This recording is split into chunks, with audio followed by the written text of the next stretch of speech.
Saudi আরবে গত এক সপ্তাহে ২০,৬৮৮ জন অবৈধ প্রবাসীকে গ্রেফতার করা হয়েছে। একাধিক অপরাধে জড়িত থাকার অভিযোগ রয়েছে তাদের বিরুদ্ধে। বেশিরভাগই ধরা পড়েছেন আবাসিক আইন লঙ্ঘন, সীমান্ত নিরাপত্তা ও শ্রম আইন লঙ্ঘনের দায়ে। শনিবার এক প্রতিবেদনে সৌদি প্রেস এজেন্সি জানিয়েছে, গ্রেফতারকৃতদের মধ্যে ১২,৩৭২ জনকে আবাসিক আইন লঙ্ঘন, ৪,৭৫০ জনকে অবৈধভাবে সীমান্ত পার এবং ৩,৫৬৬ জনকে শ্রম আইন লঙ্ঘনের দায়ে ধরা হয়েছে।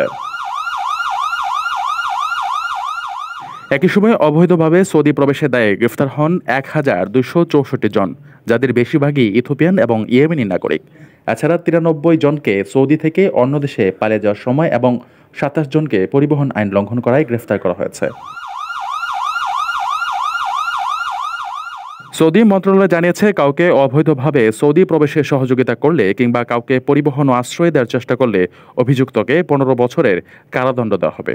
এছাড়া ১০ লাখ সৌদি রিয়াল জরিমানার বিধান রয়েছে। সঙ্গে তার সম্পত্তি এবং যানবাহনও বাজেয়াপ্ত করা হতে পারে।